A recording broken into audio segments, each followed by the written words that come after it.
So hey guys, this is Alfred from Fresh App channel, and today I have a special video for you. It's a review of my Honda PCX after 15,000 kilometers made by me. So let's get into it. So on the start I would like to say that this is kind of a raw type of video. The sound is raw, my voice is raw, so you may sometimes hear some background noises. I will try to be as loud as I can, but if you're here for the review you can live with it. And I would also like to say that I have 9 parts of the video and you can skip them on the bar below on YouTube. And also, considering this is a raw type of video, also the review will be kind of raw.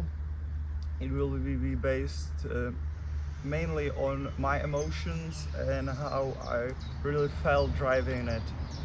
So let's get to the first part.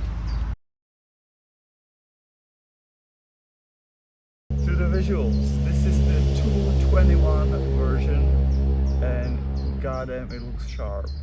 Considering it's a scooter, I have probably never seen a sharper 125cc scooter.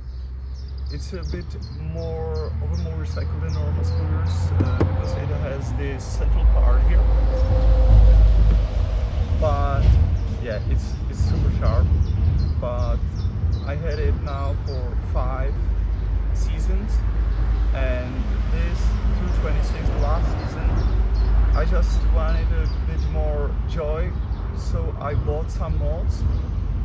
Firstly, I just painted the Michelin logos on the tires. I think it looks sick.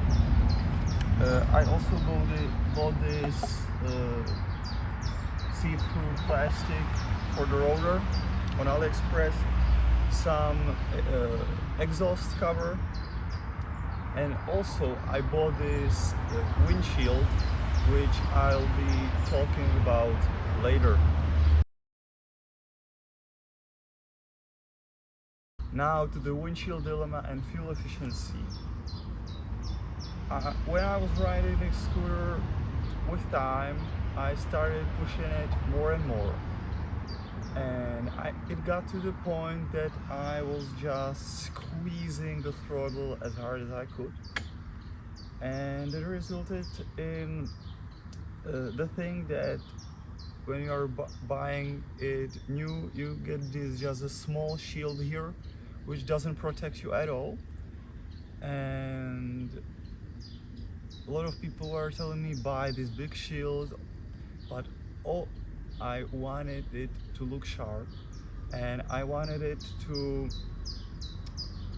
basically copy the lines of the scooter, the sharp lines, and all the shields were like huge bubbles, some eggs. But this year I actually found this kind of tinted, smoky, sharp lined windshield, and I can tell you it improved the comfort of the ride so much. It's totally different machine. Like, that's the one thing I can assure you should buy. It is the windshield. It is a totally different bike, much more comfortable, even in the rain, even if it's not raining. If you go a bit faster, you will feel the difference of the wind not pushing at you so much. And that is connected with the fuel efficiency. Without the windshield, I was doing 2.1 liters of fuel per 100 kilometers. That is like nothing. That's cheap, totally cheap. And even if I was like squeezing the throttle all the time, like to the max. But with the windshield, it started doing like 2.2, 2.3. I can't say if it's the windshield or the bike has the 50,000 kilometers and the engine is not in a good condition as it was new, but still 2.3 liters per 100 kilometers. That's super cheap. About the safety features, the scooter is equipped with ESP Plus and ABS, and I can tell you that the ESP saved my ass multiple times as a new rider, because I have never ridden before getting the A1 license any scooter before. So on a wet manhole cover, the ECU in the scooter just cuts power, and in one fall I also had some problems on the dust when I was starting, but it saved me. It really did. So I never have fallen on the bike. I never had any injuries, even that I started pushing it to the limits in the past 2 years. The safety features are really good. They are working. I can tell you that any new rider, if it's a teenager getting an AY license, or if it's just someone who has never ridden a bike and can drive it, considering that they have a B license for a car, I can definitely say that the safety features are there and they will save you. I also wanted to mention that I had the Michelin City Grip tires, City Grip 2, and they never let me down. They are perfect. Only I would be a bit cautious when it's wet, but I think you should not do anything on a scooter when it is raining. Definitely not on cobblestones. Yeah. So the engine and the power. The engine, as I said before, is 125 cubic centimeters Honda engine. It's a new engine as far as I know. In the peak it produces 9.2 kilowatts of power, which is quite enough, but that's what I'll be talking about now, because I don't want to talk about the specs, but I want to talk about how it really feels. So I have some intervals here and I'll be talking about them. So from 0 to 15 kilometers per hour, it is super responsive and aggressive for a scooter. You just twist and go in the traffic. You are from 0 to 50 kilometers, you are the king of the traffic. You can zip through the traffic. Really super responsive. I have nothing against it. Even on the lights, if you stop on the lights and you twist the throttle to the max, you'll be faster than most, at least manual cars, because people can shift as fast with the manual transmission. From 50 to 70 kilometers per hour, it is still really responsive, and it is the best cruising speed for the bike, because it is still, as I said, responsive, not as much, but you can still overtake someone from 50 to 70. If you twist the throttle, it will go. It will do what you want. But let's say 75 to 90, it will still climb the speed up, but don't think about overtaking someone. That's not gonna happen. But it's a 125cc scooter. But just if you have never ridden this bike, don't think that on a countryside road you will overtake someone. Just don't think you will overtake someone on a countryside road.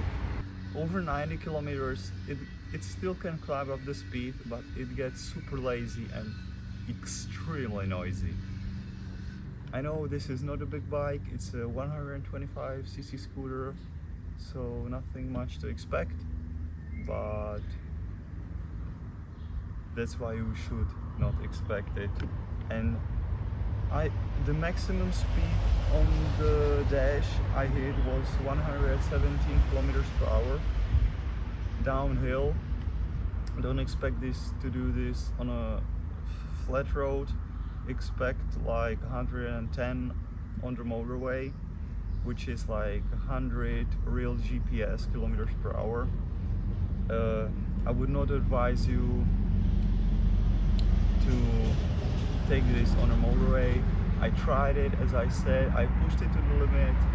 I really want it to show me what it got, but it's super noisy, and after like 30 minutes on the motorway you will die. And the problem also is with the motorway that if it's downhill or not as steep, you will gain the speed, but if it's uphill just a bit, the scooter will decrease the speed, decrease the RPM basically. It just doesn't have as much power, and you will get like 85-ish kilometers per hour on the dash, which is 78 real GPS. And some of the lorries or semis go faster than this, and then you're making them slower, and that gets kind of dangerous. And buying the Forza 125, it basically has 9.5 kilowatts, so basically the same engine. It won't solve anything. So if you want to go on the motorway, don't buy this scooter, buy some bigger bike, because this is for the city mainly and a bit of the countryside.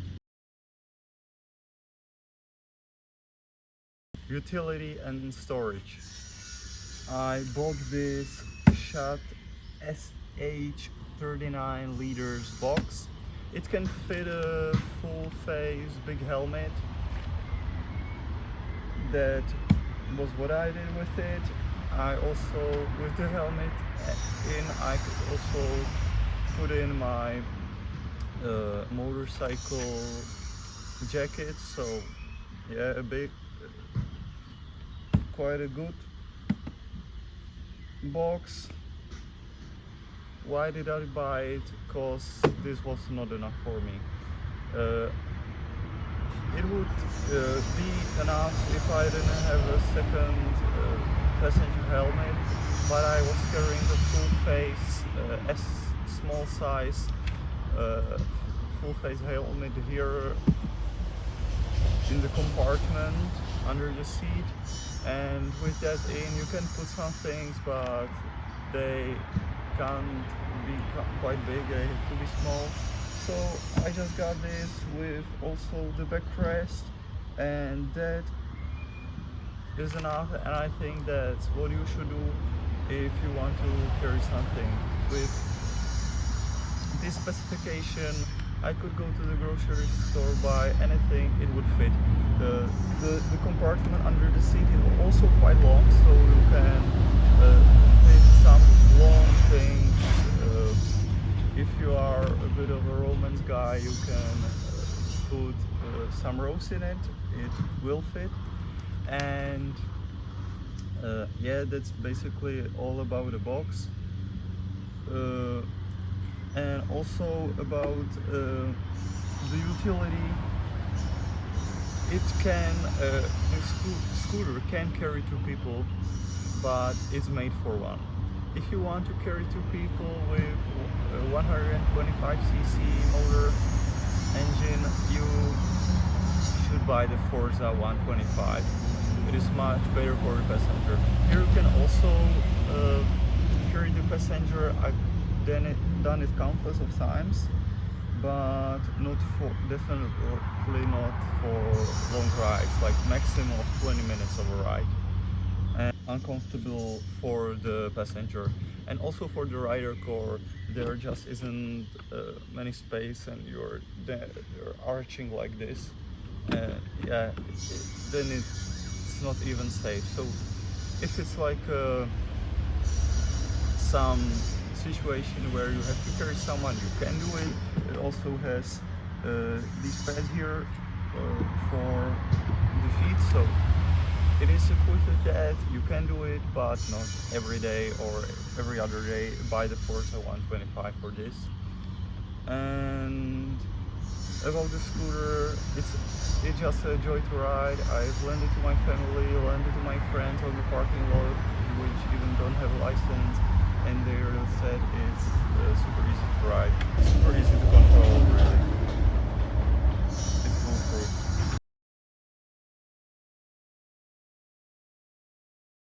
So the tech and the keyless nightmare. The front lights are LED, the back lights are LED, the front lights extremely bright. I can assure you that you will see anything in front of you. The high beams I was not even using because the LED lights were bright enough. The high beams I used like 10 rides over the past 5 years. You don't even need the high beams, at least to my recommendation. The lights are okay. It also, in this compartment, it has this small compartment here when you can put something, and there is a USB-C port, so I have my lighting cable in it, charging my iPhone. But the thing is that if the scooter was not made with any specific phone holder, I got my phone holder here, but if you have an just low battery on your phone, it is not meant to charge your phone with the cable because there isn't any hole in the compartment. So I think it was made that, in a way that you charge your phone and then put it into the compartment and close it. But sometimes I need to see the phone because of navigation. If I'm going somewhere, I don't know the place I wanted to charge my phone, so you can like push it here, close the cable, it will fit, there isn't any hole, so the cable will get just a bit, let's say, cut, but it will still charge the phone. Buy some rigid cable, some high quality cable with good casing, and you can charge it even with the phone holder. And to the keyless nightmare, the keyless is excellent. It is, you will just start the scooter like this, then you will press the starting button and it's done. Foolproof totally. But there is this button on for the auto turn off when you stop at the lights. I had it turned on, meaning that it was turning off on the lights, but once something happened to me. The problem is that in the keyless key, you have a battery, and when the battery runs out, the scooter won't recognize you are anywhere near, and it won't start. Not a problem when you're riding, but when you're on the lights, with this feature turned on, the scooter will turn off, and then that actually happened to me. The battery died in the key, and the scooter didn't turn on, so I got stuck at the lights. So that's a bit of a problem. From that moment on, I've turned the feature off. I still use the keyless because you don't have any other option, but I think it's good. But I turned off the auto turn off feature because, as I realized, it is kind of bullshit, and it doesn't probably even save any fuel because you can zip through the traffic and move all the time, not like a car. but there's a dedicated button for it, and it's not like in the new cars where you have to turn it off every time when starting the car. You can just choose the position and it stays there. So that's for the tech.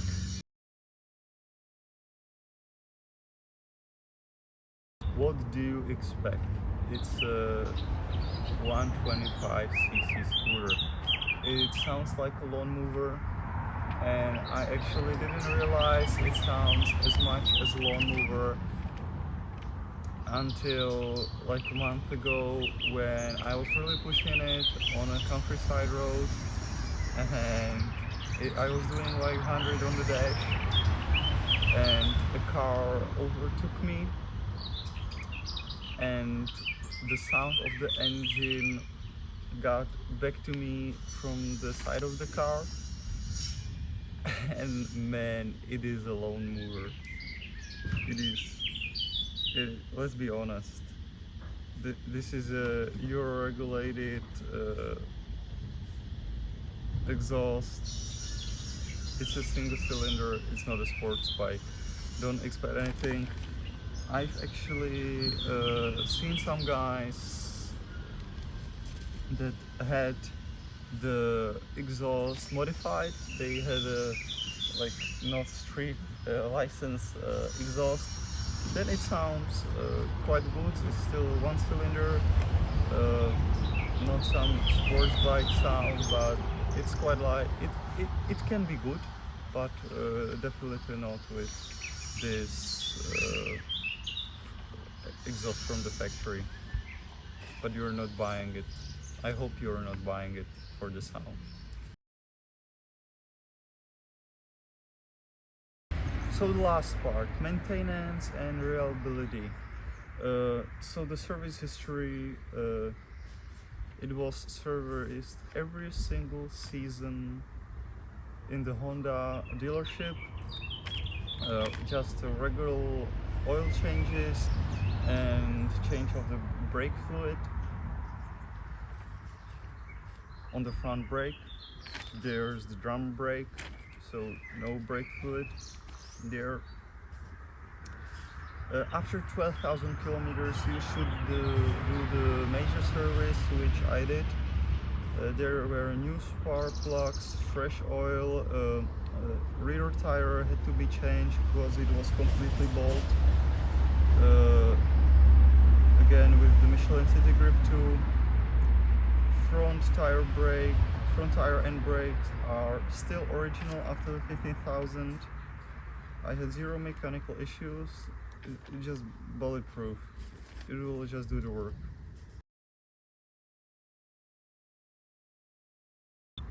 So after all this, what I've said about the bike, you might ask why I am selling. Let's be honest, I've outgrown the 125cc Honda PCX, and I want to move on to a bigger bike. I've decided to buy a Honda NX 500 just because of the reliability, and the scooter never let me down.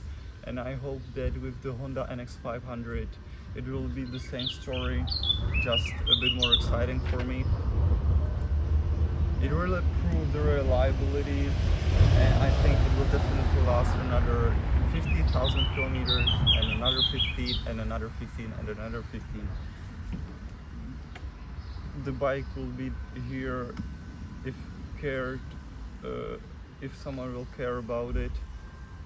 It will be here for another 30 years, no problem, without major issues. I can tell it's a really good machine. For who would I recommend this? Is, as I said, for teenagers or the car drivers, and just for anyone that would want to be faster in the city traffic. I can guarantee you will be faster. if I was living not here in the Czech Republic but somewhere more near the equator, I would drive it the whole year, and I would be totally happy with it. What can I say to you guys?